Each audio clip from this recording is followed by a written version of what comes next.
coconut. The Trek Geeks Podcast Network is proud to have Fansets as its presenting sponsor. Fansets is the place for amazing pin collectibles with over 300 officially licensed Star Trek pins and new releases every month. Stay tuned for a special discount code good on your next order at fansets.com just for Discovering Trek listeners. Fansets, our pins have character.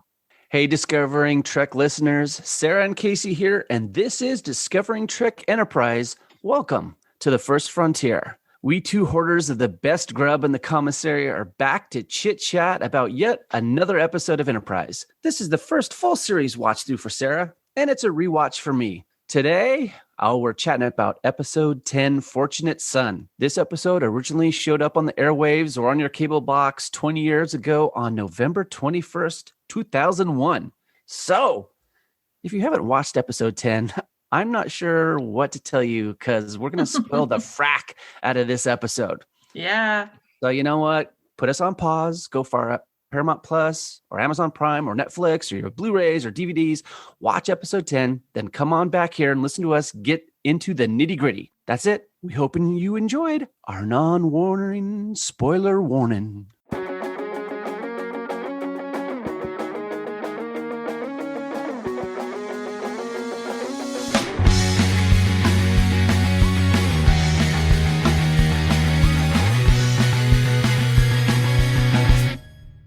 I love it. Before we get into discussing Fortunate Son, we want to remind you that we like to hear from our listeners about their thoughts on everything Enterprise. So, how can you all get in touch with us? What are your thoughts on the first season of Star Trek Enterprise? Well, you know what, Sara? Since we welcome our guests, questions, comments, thoughts, ideas, anything.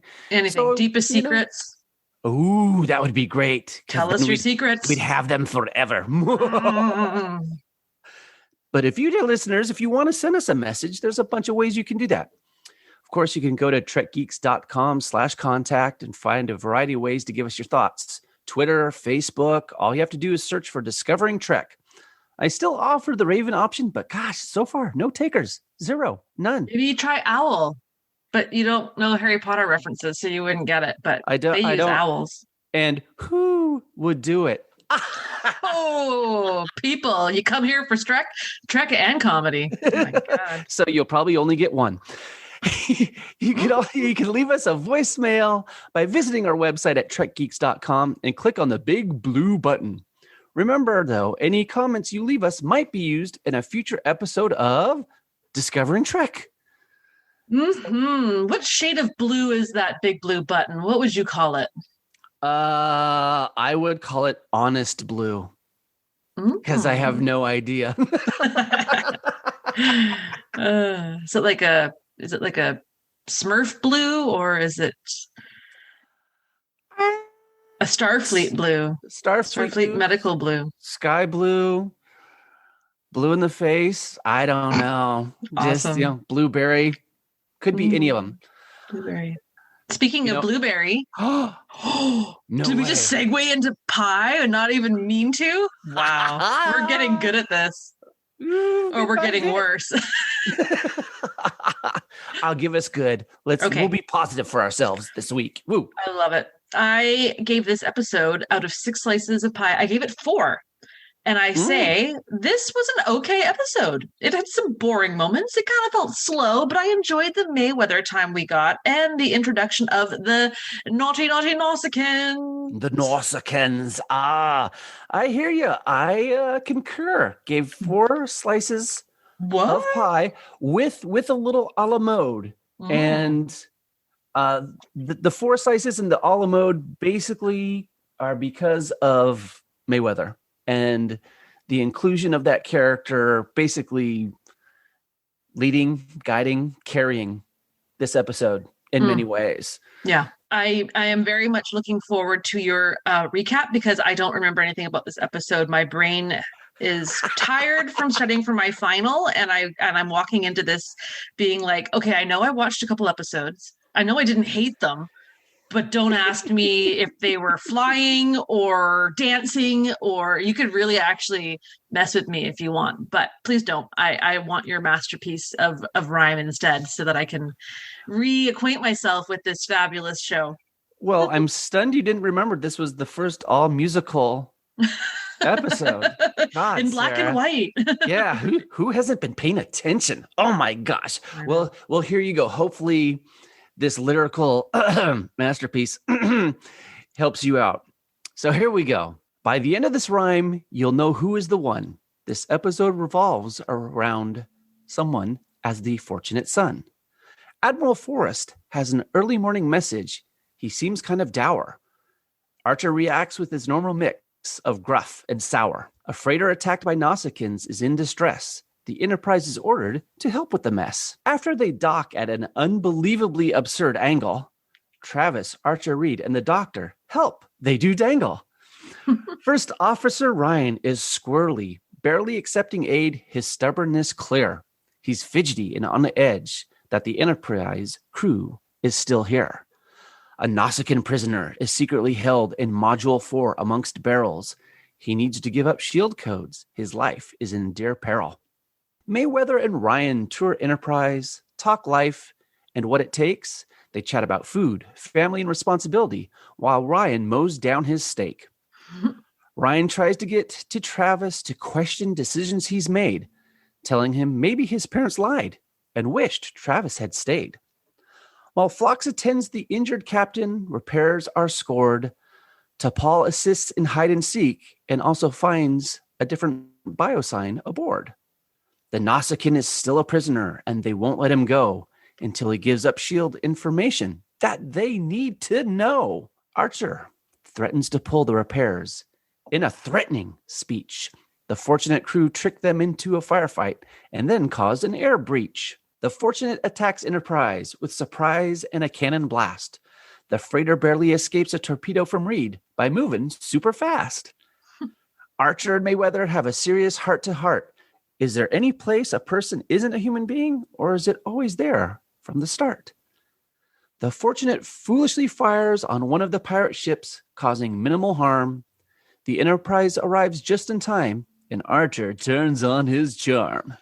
But it's Mayweather with a stirring speech and truths that they know that convinces Ryan to let the Nausicaan go. With no Starfleet jurisdiction, Ryan gets punished by purging pumps. Captains Archer and Keen talk changes coming and all of the bumps. As I promised earlier, I would identify the one. Our young navigator on the Enterprise is definitely a fortunate son. Nice. That was not only fantastic, but it was like lengthy and full of so much information. I totally remember this episode now, and I did like it. It was great. I wasn't just lying about my pie. See? Yeah. Excellent. Well, we got through it, and this gave you the, recap of what's going on and get you to start. What do you do? I think you think. Mm. And what do you have? What do you have, Sarah? I don't know.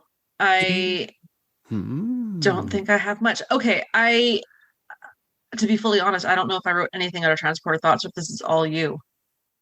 Well, I can start us, and we could go through, because I think you wrote half and I wrote half, and I just can't remember which one of us did what. But okay, let's dive into Transporter Thoughts. Yes, please. Okay, cargo ships. All right. Yeah. Do we get much of these in other series? I think I asked this question. I think this is one that I wrote because this is one because this was obviously a very heavy cargo ship episode. Right. We don't see a lot of them maybe in Deep Space Nine, there's always different ships docking at the space station, but True. I'm guessing because the technology is so much better, a lot of stuff is being beamed all over places or just replicated other places. Mm-hmm. Discovery definitely touches on that kind of lifestyle because, spoiler alert, that last season we saw our good leading gal there kind of doing some work similar. Very true. Yeah, I think this is from what I can remember with all the series, this is the first one that kind of really decides to dive in and make that the big A plot of a series episode. I would like to see, because we don't have enough Star Trek series anymore. There's just Trek is off TV apparently. There's no series. We need some new ones. Oh. So can we get a ragtag group of people that are not Starfleet? I mean, I feel like Picard's kind of doing that. And I really, but it's got a big Starfleet element to it because it's Picard. But I really like that he's got this like motley crew of people. And I think that would be a really cool series to do. It doesn't matter what time frame. Like it could be Deep Space Nine or right after or around that. I don't know. It could be anytime. But I think it would be really cool to see them going from like planets that we know and are familiar with. And yeah. Well, maybe we get something like that in Prodigy that's going to be coming out. So maybe. Yeah. We might be able to see on that. And if we dive on that, okay, humans are they supposed to adhere to all the same rules? All similar code of ethics? Yeah, that's right. I asked that question too, because that's a big thing that Archer and Starfleet are always doing is like, well, we have our oh my gosh, I'm drawing a blank. What is it called? The Prime Directive. And we have to, go forth as ambassadors of Earth and be a certain way. But it's like, well, is that like... Well, and then I think what you're talking about, because like Archer's thinking about this and they don't have the official one yet. Like right. It's so, making stuff up on the spot of how involved do we not get? And I kind of go, are my ethics somebody else's ethics? And if this is, if they're hauling freight and getting attacked all the time and have, as they say, tiny puny weapons that really can't do anything, then how they would handle a situation, I think, would be dramatically different than how a Starfleet vessel would. Yeah. I also think that the reason that I was thinking about this is because one thing that's always irked me about Star Trek was a comment made in the movie First Contact, where they talk a little bit about like, well, once Earth had first contact, Earth was reunited in a way they never thought possible. And within a generation or two, there was no famine. And I'm just like, that's never going to happen.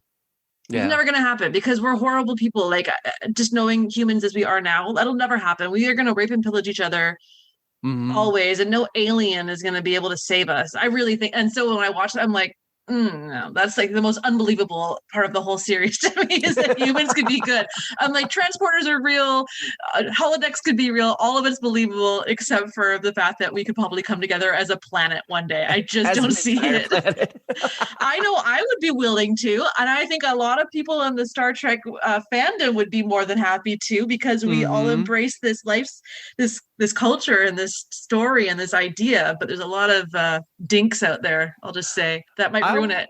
I hear you. I mean, think about it. If I think it was earlier or late last week, something that there was some recognition of a UFO sighting that the government said, yeah, we're not exactly sure what it is.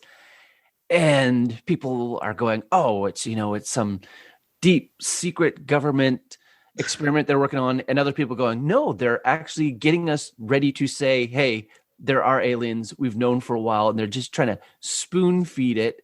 Yeah. And then who knows around the world what the reaction to that will be. And then we go through all the stuff of, okay, how were the pyramids made again? And how did they do all and stuff? And it's just like, It's going to be mandatory watching of Ancient Aliens for all classrooms and everyone. I think so. I also like what you're talking about, that, Starfleet has no jurisdiction on the freighters. And it seems in this episode that Archer and Ryan, they're both kind of hotheads about this. And neither of them are completely correct or incorrect. But there's a definite middle ground, and be nice if they can find that a little easier without, I mean, really, Ryan basically tries to kill them with causing the air breach. And, then again, at the end, Archer's like, invited by the other captain, hey, have a drink with me. And I'd be talking to that captain and go, hey, your guy tried to kill us. Yeah. what if for some reason our ship wasn't able to come over and get us off of that module? We would have died. So it's a very interesting type of thing, but I enjoyed that the Starfleet people had their hands tied. Yeah. And they're like, okay, got to be creative when doing it. As we brought up before, Nausicaans, not a lot of play in Trek. Not a lot of play in Trek. Right? Very much so. I mean, all I know about Nausicaans is that wasn't that the fight that Picard got in that got him that fake heart thing or whatever? Like that was. Yep, you got it. That's about it. You're dead on. Has there ever been a Nausicaan in? I'm doing a rewatch of Deep Space Nine right now. I don't remember seeing Nausicaans in Deep Space Nine. Maybe in an episode briefly, and Voyager wouldn't have them because Voyager's off in a whole other land. Yeah. I liked that they used this species because it wasn't used much. And I found it amazing that once again, everybody speaks standard. I think we just need to It's like, yeah, okay. And so they do. I was jazzed. We had a Porthos sighting in this episode. Whenever there's a Pupperino, it's like, excellent. And then, certain things like talking about things. I see that they're starting to work to try and world build and, specifics we can get into in a few later episodes because it really starts happening. But I can see where, and I've seen this with other series, where about this time frame, they start doing little things to refer back to episodes. So you're in, episode 10, 11, 12 range where they start doing to kind of build or artificially build a history. Right. That doesn't exist. And it's like, okay, I can see that coming up. Most definitely. But you know what I really see coming up? What's that? A lot of stuff in my basket for fan sets. Ooh, all right. Discovering Trek listeners, we want to thank our friends over at Fansets for being the exclusive sponsor on Discovering Trek. The Fansets crew are always working to put out the best product available and continue to come up with new designs and product releases. There are more great new products out right now. There's, of course, the TNG character and ship pins from all the series, super cool Delta pins, Picard episode pins, and of course, some amazing non-Trek items like Wonder Woman 84, DC Comics, Scooby-Doo, and Batman 66. There are tons of pins and accessories for you at fansets.com, so right after listening to us, or if you can multitask and you're listening with headphones and you can get into your laptop, go to fansets.com, scroll along all the amazing pins offered, and then load up your cart and enter our special discount code. It's Discovering Trek. It's in caps, there's no spaces, and you do that at checkout and you get 10% off your entire order. And if you're in the US and you spend more than 30 buckaroos, you also get some free shipping. Nice. Yeah. Fan sets, our pins have character. And you know what? We thank our friends at Fansets for being the presenting sponsor of the Trek Geeks Podcast Network. Awesome. Hey, I'm not sure what that is. It could be an electrical fire. It could be burnt toast. It could be something, but chefs, something's happening. Yeah, we got a special today? I think we do. Melted plastic? Man, in the commissary. Yeah. And speaking of the commissary, all right, the steaks that chef makes for everybody, still enormous. American sized. That's what I call that. I was laughing so hard when I saw that. You folks, I have learned a lesson years ago. Anytime when Brad and I are traveling to the US, we always share a meal because the portions are ridiculous. I mean, we get our money's worth, no complaints, but man, oh man. Yeah, there's a lot. There's a lot of food. And also on this, it's stated that, chef was a wanted commodity, stays really busy. I'm wondering if chef is bringing in the gochujang for stuff and different kind of things. But in that commissary scene with Ryan and Travis, boy, the Travis character building, it's about time. Right. We get strong, full minutes with And Travis. and in a way, he's kind of the most interesting character they got.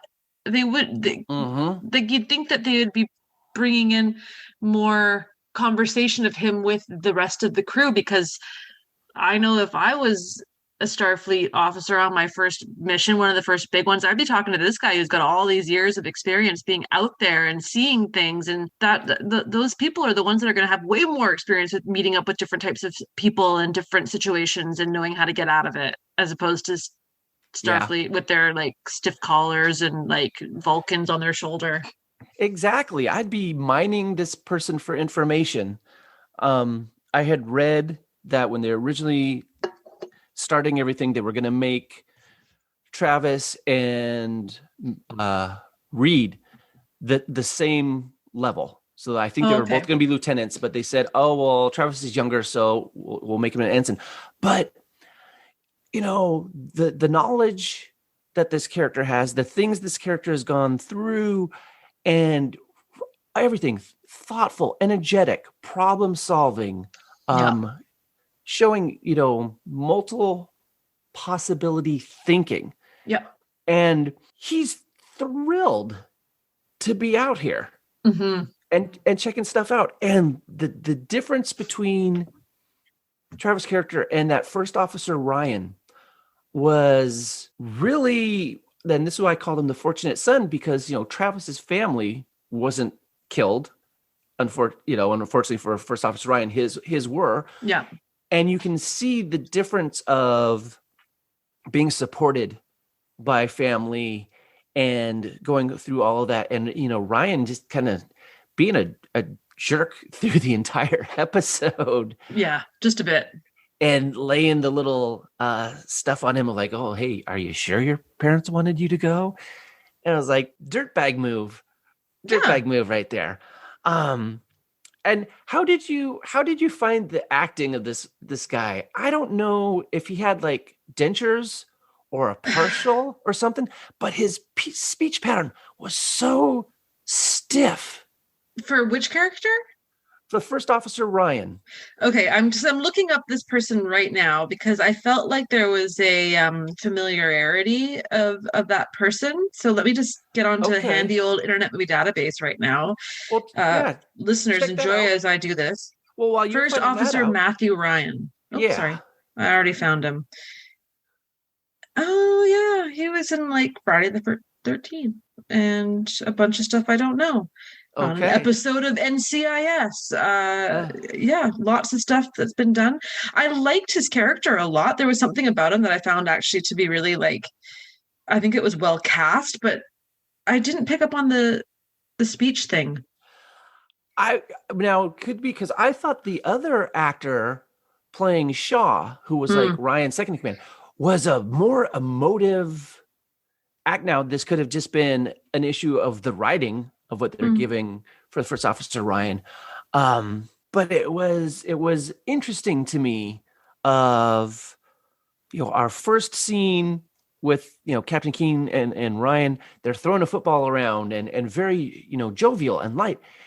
And then through almost all of the rest of the episode, except for, you know, mystery meals, saying at the same time as Travis, very weighed upon. Yeah. And dark. And that could have been because he felt so bad that his captain wasn't in. I mean, he even asked Phlox, you know, is he going to die? So, I thought, you should be accepting the help of Starfleet, even though if you don't want him around and you don't want him to know you have a prisoner. I think I liked his character because it felt very much like the, I'm the local here who's been, towing trucks down these roads, and you guys are coming in and you don't think, you're the new sheriff in town. And you think you know what's right. And it's like, it's that space cowboy. It's the outlaw, our rules are our rules. And you could tell that this guy was the D-bag bad boy wannabe who was never going to have his own captain because he's a bit of a loose cannon, and he was just so excited to have the chance to like be what he thought was the man in charge of the situation, and he wasn't. And I think it was played really well as just that super cocky, but so not good at it. Like just, Yeah. that over inflated ego that actually you don't really know a lot, you're just kind of an idiot. Like, A, and you're lo- just a a little lot of aggressive. sheen and no depth. Yeah. Charlie And Sheen. oh, well, there you Is go. that what you meant? No? No, I don't know. all shellac and varnish on the outside. Yeah. And it's like, can make something look really good. And then you look underneath and it's plywood. Totally. Like, oh, okay. Loved the speech by Mayweather that, knocks the sense into Ryan, and it's Mayweather talking, and it's like you're saying, hey, here's another space trucker talking to a space trucker. Yeah. And it's like, I've been there. I've been through what you've done and been dealing with, and think about people after this who are still doing the same gig. Mm-hmm. It's just going to become more dangerous. Another episode here directed by, hopefully, the next permanent host of Jeopardy, LeVar Burton. Oh, if a Canadian can't take over what was done well by a Canadian, I allow and welcome Mr. LeVar Burton. I would allow him into every aspect of my life. If he wants to deliver the local news, I welcome it. If he wants to try and do like surgery because I have to get a new knee, I welcome him to attempt it. He can do no wrong in my eyes. I love LeVar Burton. Wow, you are massively very trusting of the man to do surgery on your knees with no pre-existing medical knowledge. He'll be able to do it. He's just so good at everything he does. I trust that he can fly my plane. I don't care. Let's do this. There you go. Well, yeah, he's another great episode directing wise. I love how during that speech he stays on Travis. He keeps the camera on Travis, and there's only 4 cutaways while Anthony Montgomery is giving that speech. Yeah. And it's fantastic. And there's great camera movement and integrity there. And I was just like, okay, once again, there's certain things besides the story that are lifting this episode up to, I think, being, a little bit more than it is. But it was still something nice to get a bit of history we didn't know before, take the emphasis off of the main 3, unquote, quote unquote, and give it to somebody else. And I'm like, I love it. Keep doing this. Yeah. And it's funny because it makes me realize, like, do I secretly have a dislike for Starfleet and Starfleet officers? Because when I think about all these different episodes throughout the variety of series that I've enjoyed the most, it's when there's so much more focus on a character that's not Starfleet, whether it's Q or whether it's this episode or whether it's the Deep Space Nine, like really getting into the different, the wars and the Cardassians and the Bajorans and like, yeah, I think it's just because I like to see the good guy get challenged.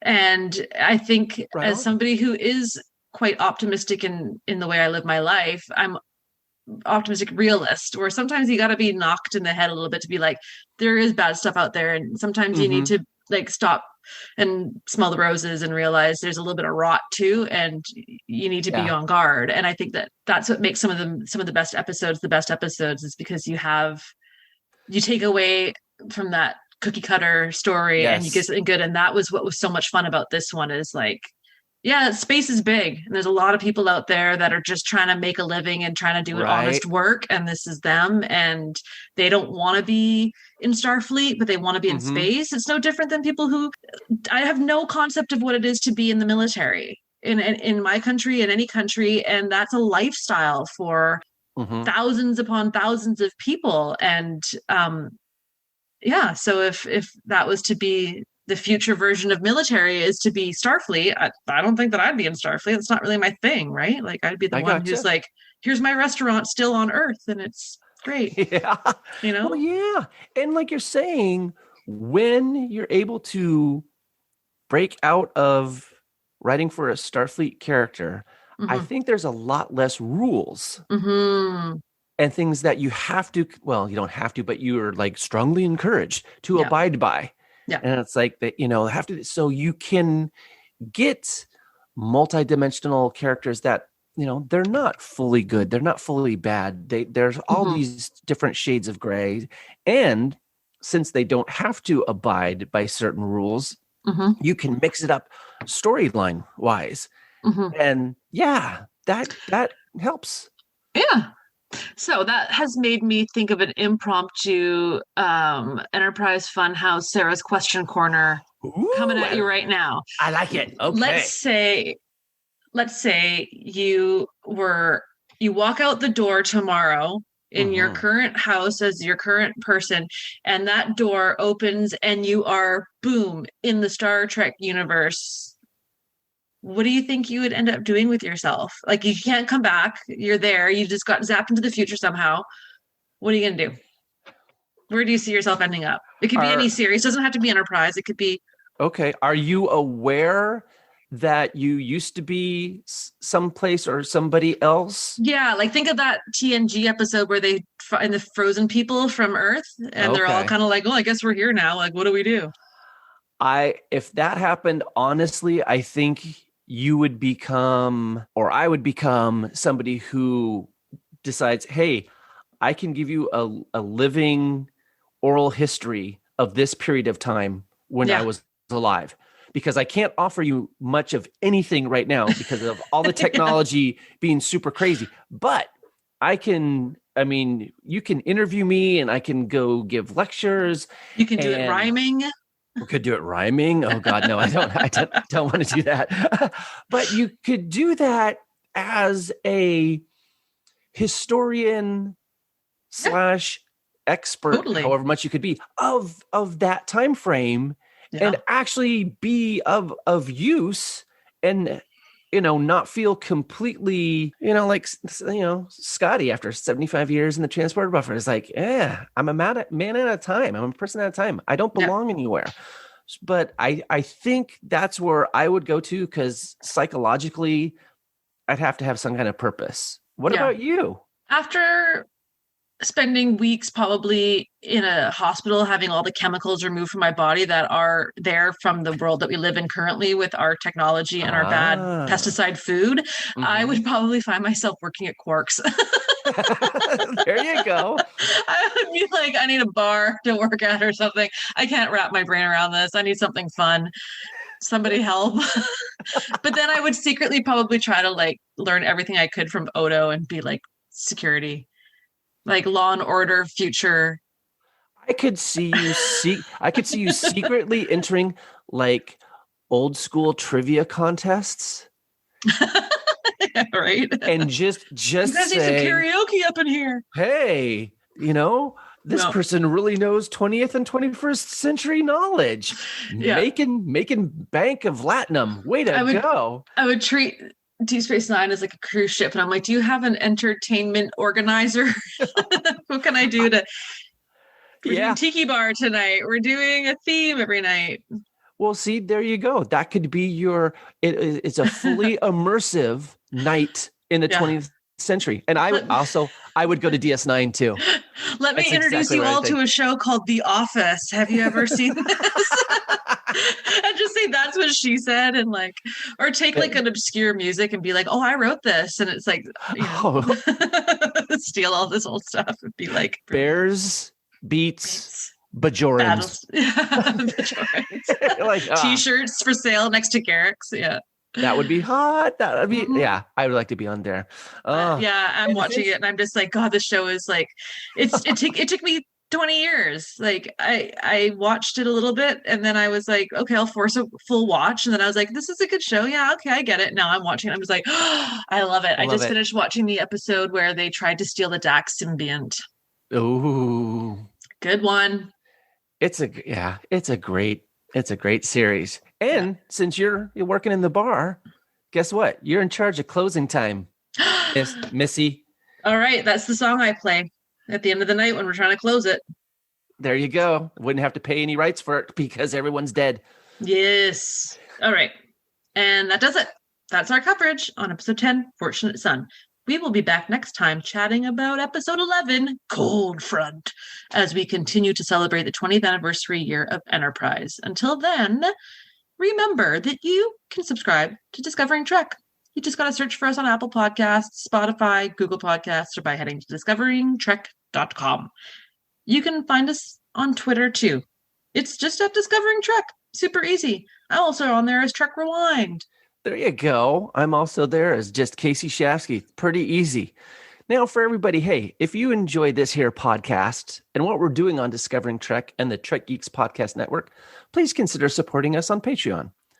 As a subscriber, you get access to the unedited recordings of episodes, as well as exclusive content and great subscriber rewards, like our annual supporters pins from Fansets and our exclusive Trek Geeks Podcast Network t-shirt. Right now, we'd like to take a moment to recognize the following amazing producers of Discovering Trek, and we thank them for their support. Producers are Mike Bovia, Chaz Bradshaw, Kyle Castillo, Peter Craig, Craig Ewing, Jackie and Chris Hackney, Kimberly Hartman, David Hood, Lionel Marchand, Matt McGonigal, Jim McMahon, Darren Metcalf, Charlie Mulvey, Sean O'Halloran, Jamie Rogers, Chris Trebuzio, Ken Tripp, Christina Werther, and Jess Vachon. The senior producer of Discovering Trek is Jude the Dude Tatman. If you would like to become a producer of Discovering Trek or get access to the raw audio for Discovering Trek episodes, head on over to patreon.com/trekgeeks for all the details. Until the next shipment arrives, toot me out. Doodle-doo-doo.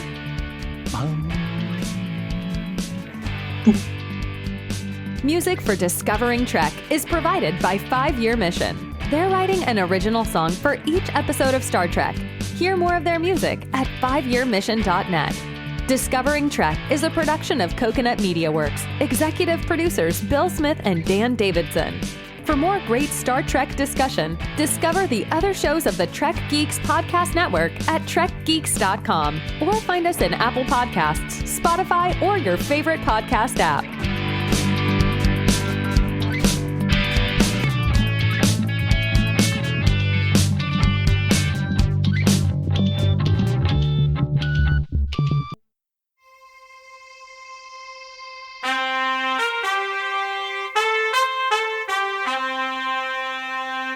Coconut!